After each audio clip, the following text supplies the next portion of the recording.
Hotel, restaurant, club, बार, शादी, party, event, VIP जहां पर भी आते हैं वहां पर इन सभी जगहों पर बहुत दबा के भीड़ होता है और इस भीड़ को कंट्रोल करने के लिए जरूरत पड़ती है बाउंसर्स की। नॉर्मल सिक्योरिटी गार्ड से ये संभव नहीं है कंट्रोल करना, क्योंकि वहां पर क्राउड काफी ज्यादा हैवी होता है। तो उसके लिए हमें बॉडी बिल्डर्स, हैवी बाउंसर्स चाहिए होते हैं। तो क्यों ना आप एक बाउंसर्स एजेंसी स्टार्ट करें, अपनी बाउंसर एजेंसी स्टार्ट करें और उस बिजनेस को काफी आगे तक ले जाएं, क्योंकि इसका स्कोप तो काफी ज्यादा है, डिमांड तो काफी ज्यादा रहती है, इवेंट्स में काफी अच्छा आप अर्न भी कर सकते हैं। तो पूरी की पूरी जानकारी आज की इस वीडियो में आपको यहां मिलने वाली है। A to Z चीजें हम जानेंगे कि कैसे आप बाउंसर एजेंसी शुरू कर सकते हैं, इसमें कितना खर्चा आता है, कौन सा लाइसेंस आपको लेना पड़ता है, कितनी अर्निंग आप इससे कर पाएंगे। टोटल 6 पॉइंट्स हैं, तो इन 6 के 6 पॉइंट्स को अच्छे से जरूर समझिएगा अगर आप एक बाउंसर एजेंसी स्टार्ट करने के बारे में सोच रहे हैं। हेलो एंड वेलकम फ्रेंड्स, मेरा नाम है अनूप सिंह और आप देख रहे हैं आपका अपना YouTube channel. So let's get started. Point number 1 की बात करें, बाउंसर्स के मेन काम कौन कौन से होते हैं। सबसे पहला पॉइंट तो हमारा यही आ जाता है। बाउंसर के कुछ मेन काम होते हैं: क्लब और बार की सिक्योरिटी, शादी पार्टी में क्राउड कंट्रोल करना, वीआईपी सेलिब्रिटी का प्रोटेक्शन करना, इवेंट सिक्योरिटी, इसके अलावा होटल और मॉल सिक्योरिटी।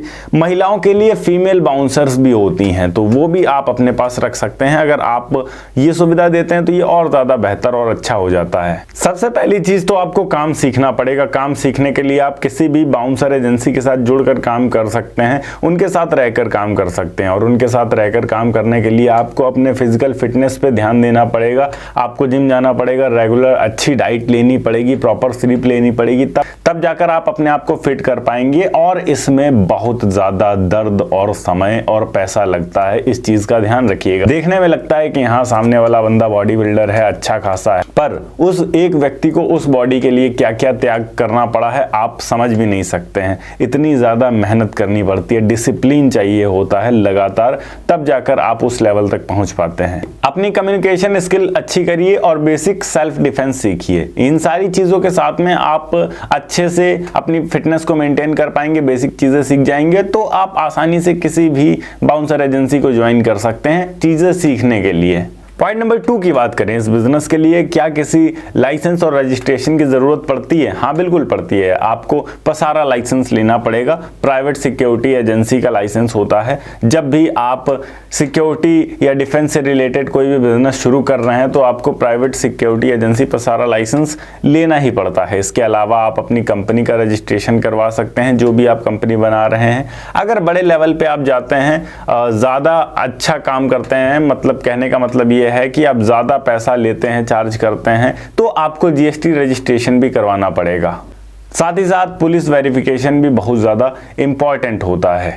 पॉइंट नंबर 3, अब आपको अपनी टीम बनानी है। टीम के तौर पर शुरुआत में आप 5 से 10 लोगों को रख सकते हैं। जैसे जैसे आपका काम ज्यादा बढ़े, ज्यादा चले, आप और ज्यादा लोगों को ऐड कर सकते हैं, पर शुरुआत में आप 5 से 10 लोगों के साथ में आसानी से इस बिजनेस को शुरू कर सकते हैं। ध्यान दीजिएगा, जब भी आप अपने स्टाफ को चुने तो कुछ चीजें ध्यान में जरूर रखिएगा, जैसे कि हाइट और पर्सनैलिटी अच्छी होनी चाहिए, फिट और डिसिप्लिन्ड लड़के होने चाहिए, क्रिमिनल रिकॉर्ड बिल्कुल भी नहीं होना चाहिए। इसके अलावा यूनिफॉर्म और ग्रूमिंग भी अच्छी होनी चाहिए। आज के टाइम में फीमेल बाउंसर्स की भी डिमांड काफी ज्यादा बढ़ रही है। पॉइंट नंबर 4, आपको क्लाइंट्स कैसे मिलेंगे? क्लाइंट्स के लिए आपको अपने विजिटिंग कार्ड्स छपवाने पड़ेंगे और आपको अप्रोच करना पड़ेगा जाकर सामने से क्लाइंट्स को, तब जाकर शुरुआत में आपके पास क्लाइंट्स आएंगे, अपने आप से नहीं आने लगेंगे। अप्रोच करने के लिए आपके पास कई सारी जगहें होती हैं, जैसे night clubs, bars, wedding planners, event organisers, hotel, political events जो भी होते हैं, उन सभी जगहों पर जाकर आप अप्रोच कर सकते हैं कि हम बाउंसर सिक्योरिटी प्रोवाइड करवाते हैं, किसी को अगर बाउंसर सिक्योरिटी चाहिए हो तो हम दे सकते हैं। इसके अलावा ऑनलाइन एडवर्टाइजमेंट करना बिल्कुल भी मत भूलिएगा। Instagram page, Google business profile, visiting cards और लोकल नेटवर्किंग, ये सारी की सारी चीजें इंपॉर्टेंट हैं।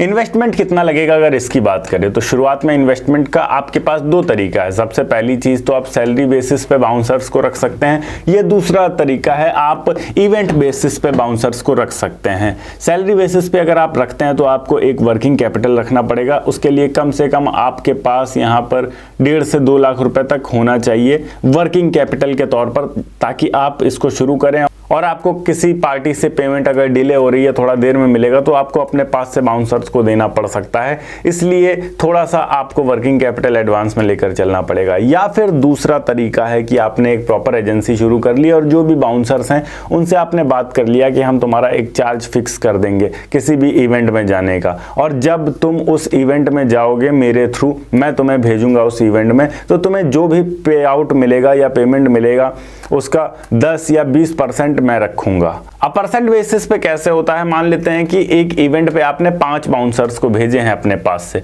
और उन बाउंसर्स को कहा है कि हमने आपकी जो बुकिंग है वो 2000 रुपए पर की है, 2000 रुपए के हिसाब से आपको 8 घंटे वहां सर्व करने हैं, और आपकी जो भी अर्निंग होगी उस पर हमें 20% चाहिए। तो 5 बाउंसर्स आपके गए हैं, एक बाउंसर को 2000 मिल रहे हैं, उस 2000 से 20% आप लेंगे, यानी कि 400 रुपए 5 बाउंसर को आपने भेजे हैं, तो आपके 2000 रुपए हो जाते हैं। इस तरीके से आप परसेंट बेसिस पे भी रख सकते हैं, और परसेंट बेसिस पे ही ज्यादा सही भी रहता है, क्योंकि यहां पर आपका कोई पैसा फंसता नहीं है, आपको डायरेक्ट अर्निंग होती है, बस आपको क्लाइंट्स ढूंढते रहना होता है हमेशा। इस बिजनेस के कई सारे फायदे हैं, जैसे आज के टाइम में बाउंसर्स की डिमांड बहुत तेजी से बढ़ती जा रही है, अलग अलग इवेंट्स में बाउंसर्स की डिमांड हो रही है, इसलिए काम बहुत ज्यादा आगे आपको फ्यूचर में मिलने वाला है। पर सिर्फ फायदे ही नहीं है, कई सारे चैलेंजेस भी आते हैं, जैसे staff management, legal responsibility, emergency situations, night shift, strong networking होना बहुत ज़्यादा इंपॉर्टेंट है, वरना आपका बिजनेस नहीं चल पाएगा, आप क्लाइंट्स ही नहीं ढूंढ पाएंगे। तो ये चैलेंजेस भी हैं इसमें। बस कुछ चीज़ों का ध्यान रखिएगा, आपकी जो भी कंपनी है उसको आप थोड़ा प्रोफेशनल तरीके से रन करिए,